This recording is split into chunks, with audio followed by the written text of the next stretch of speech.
Hotep, brothers and sisters, Black Power, as always, giving honor to the Creator, giving honor to the ancestors, as well as my sister, Chief of Staff, Brother Harris Abdul, my father, my in-laws, and all of your ancestors, as always, and all my supporters and subscribers. Well, y'all know today, what today is. It's the 4th of July. And for those who not familiar with the picture of this devil, this cracker right here, this is Francis Scott Key, the homosexual pedophile that's responsible for writing the Star-Spangled Banner, supposedly during the War of 1812, when the British were bombing Fort McHenry in Maryland. The following morning, the flag was supposedly still had been standing, so he wrote the Star-Spangled Banner based on that event. However, it had two previous names before it was finally named the Star-Spangled Banner, and which is not even important. And this is the national anthem and all of this, where people in this country are forced, literally forced, to pay homage to a slave master's poem that he wrote. And this devil had slaves for over 30 years. And he set the slaves free around, I believe, between 1830 and 1840, somewhere around in there. But nevertheless, that doesn't matter, because crackers give him credit for releasing the slaves after 30 years. But he was never for complete emancipation.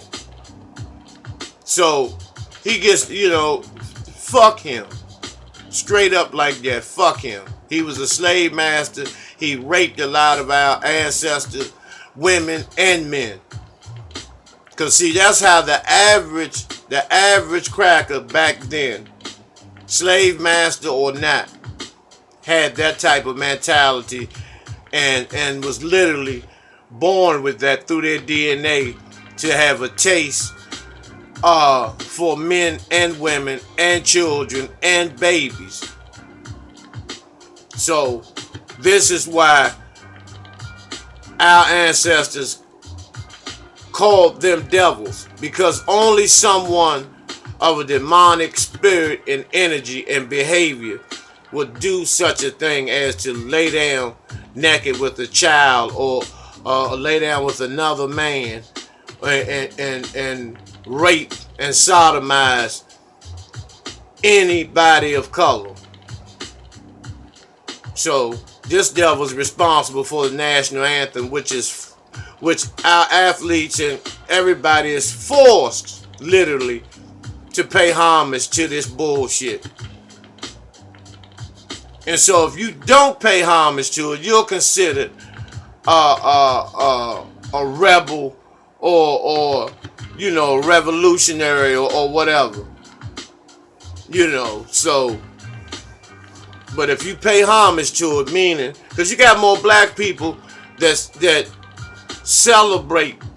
They may not recite the Star-Spangled Banner on the 4th of July verbatim, but they practice and celebrate it more thoroughly, more harder, more financially in debt than white folks. Blacks do all the cooking out, all the crab eating, all the watermelon, the fried chicken, And I'm going to show you something in a second about the original 4th of July. Wow. The little children were, out here today on 4th of July with fireworks and, all they can eat, all the sodas they can drink, and hot dogs and hamburgers, running in the grass in the park with fresh new clothing on, the top of the line outfits, and doing whatever they want, music playing, and everyone's just having a ball. This is what it looked like 1776 on the 4th of July in 1776 for our ancestors. This is how it looked for them. This is how it looked for the children then. This is a brother and sister. Sisters, about 9, already been raped and been in it, working in the cotton fields for about 4 years already. No shoes to put on, no shoes, period. Just rags. And they worked on this day and took beatings and rapings and were sodomized. And so a lot of you niggas out here today, that's the last thing that comes across your mind is what your ancestors were doing. The price that they paid for you to have your children and your nieces and nephews and cousins and parents or whatever, and brothers and sisters run through parks and run through people's houses, wasting motherfucking food. Drinking half of sodas or less, just putting them down, popping another one open, taking a bite off a hot dog, taking a bite off of the hamburger, throwing the rest in the trash. Lighting fireworks. And while our ancestors, because if it weren't for these babies right here, we would not be living.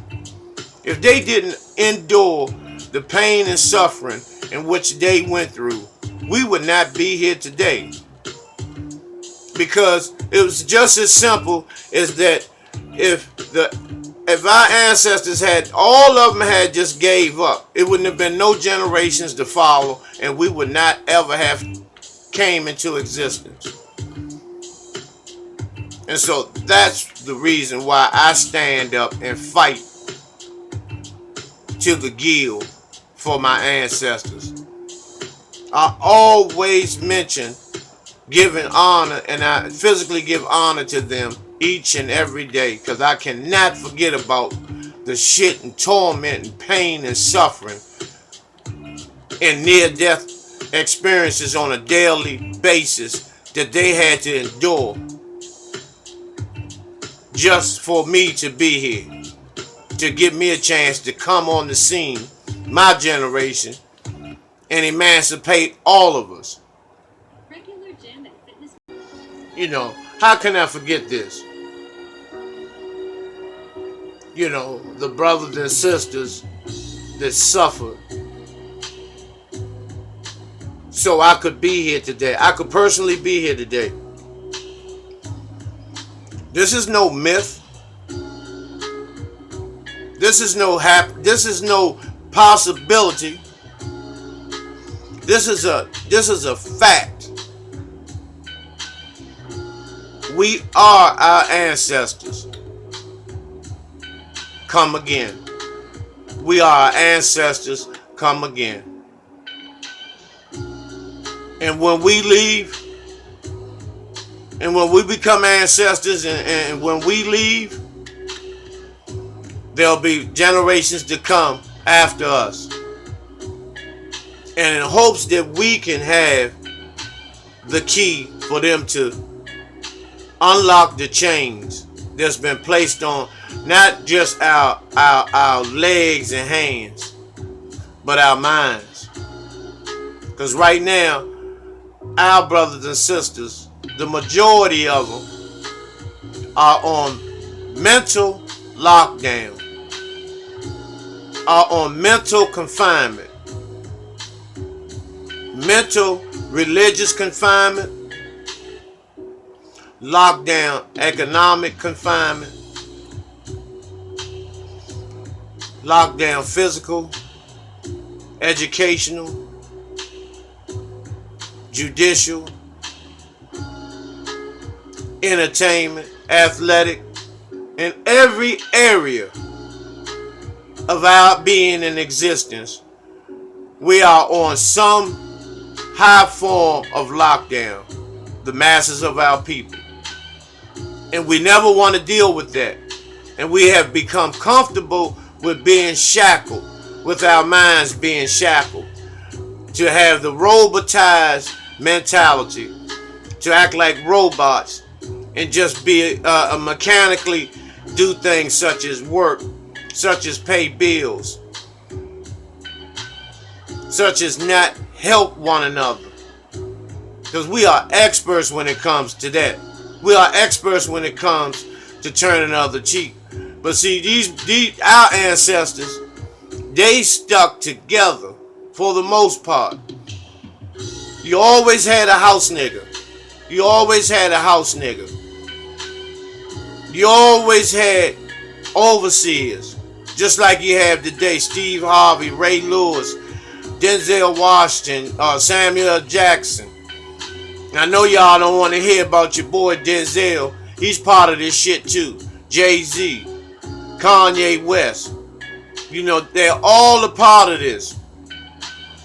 And those who are anti-establishment and anti-colonialism and anti-white imperialism, somehow those are the ones that end up getting murked and disappearing off the face of the planet for standing up.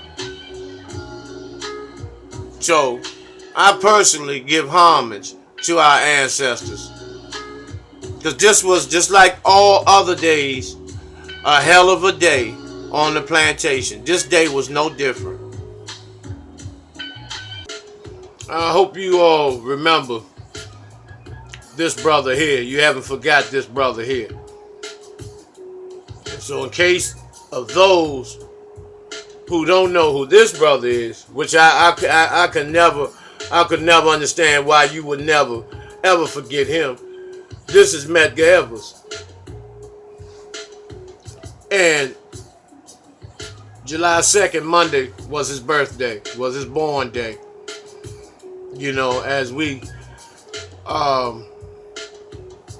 celebrate and salute Brother Medgar Evers, who was shot in the back going into his house by a cracker, Brian Della Beckwith, who got away with it and bragged on it.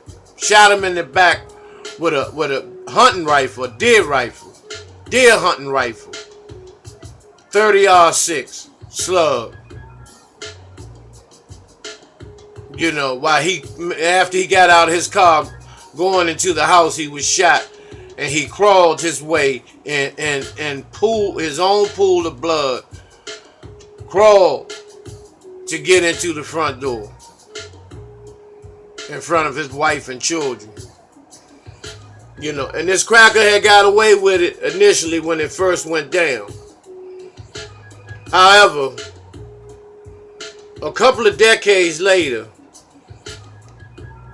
his wife, his woman, Merle Evers, even though she had got remarried later, years later, you know, she never forgot about Medgar. And from the day he left till the day Brian Della Beckwith was retried and convicted, she never gave up fighting and putting in research. Constantly going to the state capitol. Constantly fighting, coming up with paperwork. And they had his body exhumed. Now, this is the amazing part of how the Creator works. Body was exhumed 30 years later. His son was the same age as he was. I believe he was 39. His son was 9 when Medgar was murdered. And so Medgar's son was 39 years old. Mega's son was 39 when they exhumed the body. And that was the age when that was Medgar Evers' age when he was murdered. And so the amazing thing about this whole situation that the Creator had allowed to take place was his son wanted to be in the autopsy room when the casket was opened after it was raised out of the ground 30 years later. And when they opened the casket, the body was in 100% excellent condition that it was the day he was buried. And according to the medical examiner, he stated that after Medgar's son saw his father, after the casket was open, the body was exhumed, that once they closed the casket again and got the evidence that they needed to convict Della Beckwith, the body went on and began decomposition. But it stayed in pristine condition for 30 years because the Creator knew that the body was going to be exhumed and that Medgar's son needed to see his father. It's one of the most amazing events in Black history that's not talked about. But if you do the research, you can find out more in detail about that situation. Like I said, I'll lead you to the water, but you got to open your mouth and consume it.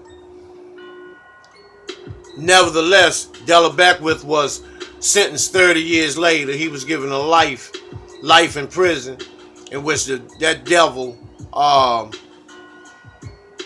died in prison. I think he died of I think one of the young guys raped his motherfucking ass, and I guess that dick must have killed him,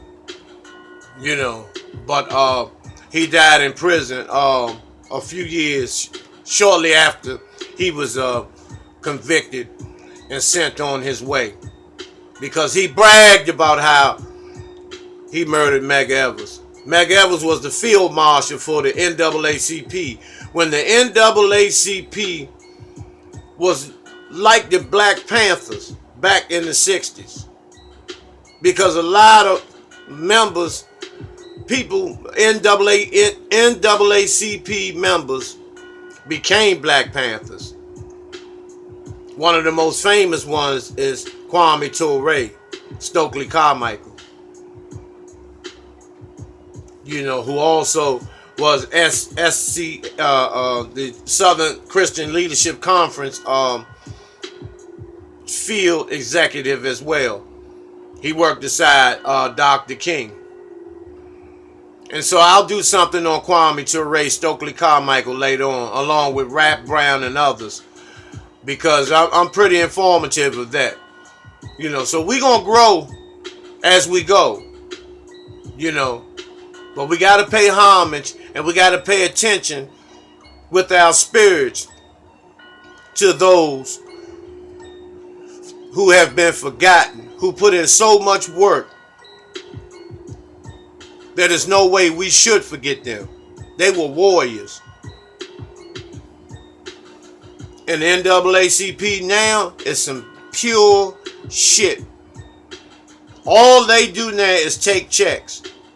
When an injustice takes place against a black person, what the NAACP does is take checks.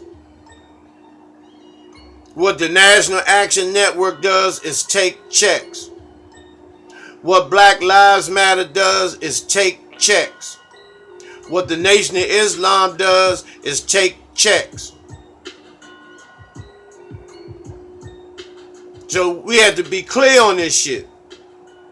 Same way with the black church, the black clergy. They take checks. Because how is it that what God joins two men together in holy matrimony?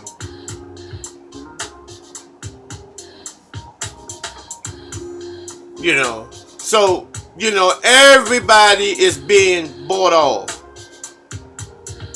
Paula Dean, she can call us niggas on her cooking show, and plantation monkeys, and George Zimmerman can go around calling black people gator bait, go around catching charges. Nothing happens to him. You know, people do whatever the fuck they want to do. Trump does what he wants. He gave them the green light. They have all these white nationalist rallies coming up this summer, and everybody's doing whatever they want. And the black nation, all they do is stand by and become, as always, a political, physical, emotional, mental, humanitarian punching bag for the whole fucking planet. But that's 5% of us that's not going for this bullshit. Because you can tell when people are pacified and they've been rocked the fuck to sleep. Because they tell you, let go. Don't worry about it. Let go and let God. Don't pay no attention to them. They just as ignorant. You know, you ain't got to stoop that low and all that. But let me tell you, you motherfucking coon, you buck dancing ass nigga something. Sometimes, a lot of times, you got to stoop low to let the motherfucking devil know that you can go lower than him. You know, bitch, I know how to get down. I've been down all my motherfucking life. You gotta look down. We gotta look up to look down. So I'm not going for no any motherfucking thing. All that turn the other cheek. And see, you are the same niggas that when it comes to somebody that looks like you, your own people, that's the last motherfucking thing be on your mind is turning the other cheek. Your first thing come to your mind is to turn your brother or sister's jaw.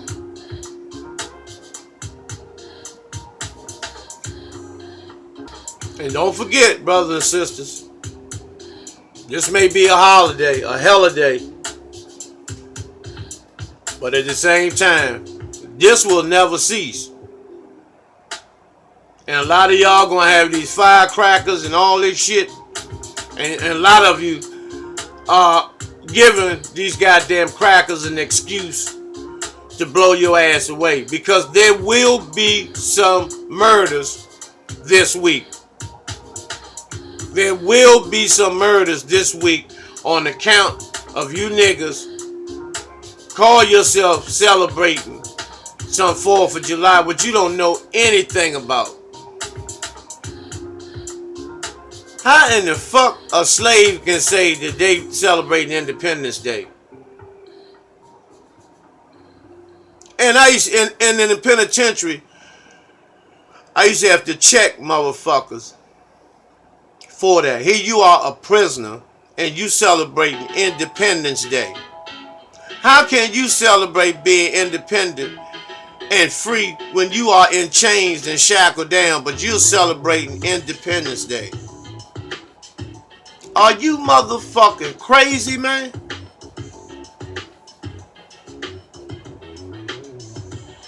So don't forget, you know, the Blue Klux Klan will be patrolling and rolling, trying to throw down and lay down people that are black and brown. Don't forget it. Especially the black. And when I say black and brown, I'm talking about complexion. I'm talking about complexion, not the connection. So don't get it twisted. I'm talking about us. And why is it so? Why is it that everybody gets uncomfortable when we talk about us? And then we don't want to talk about us around these goddamn crackers because we don't want to make them feel uncomfortable.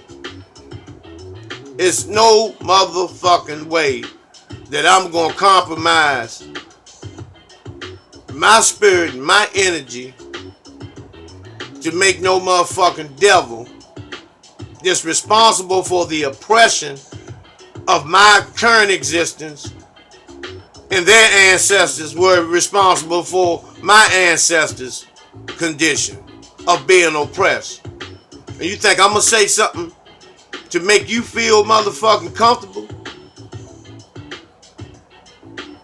I see a lot of y'all. You change your vocabulary, start talking like you European. Hi. Niggas saying that. Men, males. And then when they see you, they look you up and down. They won't speak to you.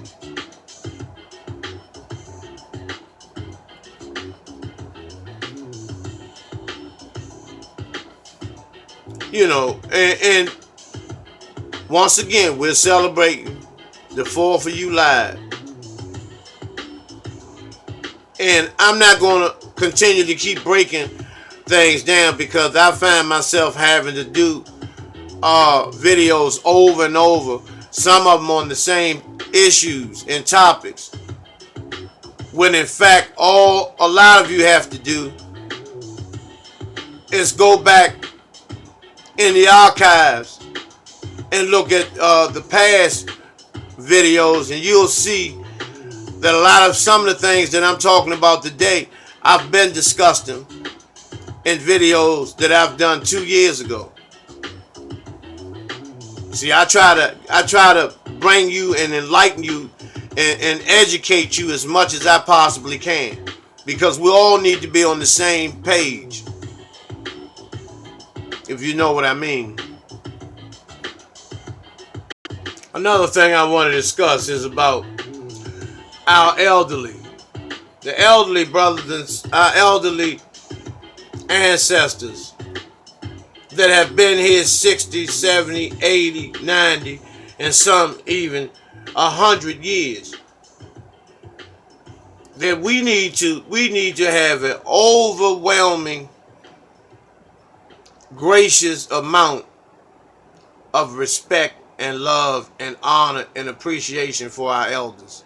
The blind stares of a million pairs of eyes, because it doesn't make any sense that they've been through so much. Some of them have lived through 9, 10, 11 presidents, drinking out of colored and white water fountains. I mean, here in DC and everywhere else all over the planet. Having to look down, were not allowed to look at white people, had to look down and get off the sidewalk when you saw them walking. All of that shit. Colored bowling alleys, colored grocery stores. Didn't even have, black wasn't even a name. Colored. These were names that were just given to our ancestors. Had nothing to do with who we are, far as nationality, if you will, or our nation of who we are, our own nation. We would just keep giving names, you know, Moor, colored, black, all those different names. Nigger, Negro, you know, all of those names. You know, I'm not leaving no names out, because we have a tendency to do that. Whatever we practice and believe, we say that that's the name, that's our original names. If that's the case, then all of our names are the original names. Because with each name that we will call, we practice some level of everything on each name that was given to us. So I don't get caught up in that wordplay bullshit. You know, so, but I see a lot of elderly get disrespected in these stores. I seen a elderly woman. She had about 5 items in the supermarket. And then you had this sister, and she was a hood rat, no doubt, with these stretch pants or whatever you call them, stretch stockings. That's what they look like to me. And she was about 320. Got more dents in her ass than a '58 Chevy. The back of her head nappy than a sheep's ass on a rainy day. Her lips were ashy as 2 packs of Newports. And fingernails, fingernail polish broken up on her hands. Got monkey toes and, all types of corns and bunions and all this shit on curled over flip-flops. She got 2 shopping carts full of shit with her little table gangsters. They uncontrollable, swinging off carts and all this shit like little monkeys. The crackers looking at them, like, these motherfucking niggas are animals. That's the look the crackers were giving this sister. She had about $300-400 worth of shit, and I'm saying literally, because really it wasn't nothing that I saw that was actually healthy out of all those 2 carts of groceries. Chicken drumsticks, a whole bunch of candy, a whole bunch of fucking cookies, a whole bunch of gallons of that cheap fucking juice that you can make tie-dye shirts out of, a whole bunch of different types of pre-sweetened cereal, no vegetables or nothing, I mean, just a whole bunch of goddamn garbage. Half smokes, thick country bacon, pork chops, super duper candy, and I mean all types of shit, man. And she would not let this elderly woman come in front of her. The elderly woman was about 90. She had like 5 items, and she held up the line for about 30 minutes, telling the people to take this back. I don't want this. Okay, how much is that? I don't want this. I got a coupon for this. A whole bunch of nigger shit. A whole bunch of nigger shit.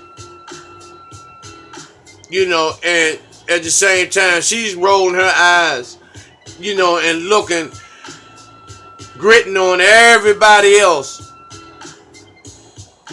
Children swinging off the carts. Little Roscoe and all them, snotting boogers and shit in their nose. They dancing and all this because they getting ready to get some food. Hopefully, she won't sell the shit before they're able to eat it. I mean, it's, our people are fucked up. I mean, fucked up.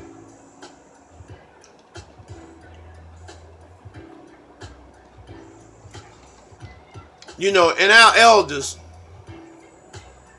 the elder men, they've been through World War I, World War II, Vietnam, Korea, worked in the government all their lives, and that's why the man leaves before the woman. The woman had to work in the government for 30, 40 years and raise a family. And in the inner cities, it's hard to do because the children being denied of so many opportunities. A lot of them turn to drugs, alcohol, criminal thinking, going to jail for several years, putting more pressure and more pressure and more pressure on the elderly parents. But a lot of them survived that. They made it through, and we should honor them. I just couldn't understand, you know, going to drink water and I have to look for a colored water fountain. Because the white water fountain got the cooling system hooked to it. The colored water fountain got nothing hooked to it but the white ceramic bowl and the button.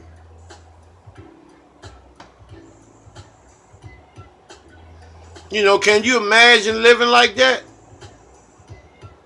If you can see this picture clear, you see this young sister in the 60s in Washington, D.C., drinking out of a ceramic sink bowl with water, but yet the white water fountain has a cooling system to it, so they're drinking ice cold water, and the colors are drinking room temperature water straight from the same pipe that runs from the toilet, runs to that particular water fountain.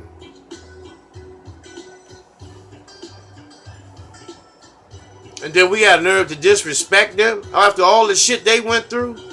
The 68 riots and, you know, all the things that they went through. All the pains and sufferings. You know, having to sit on the back of the bus. And now that's where everybody runs to, the back of the bus.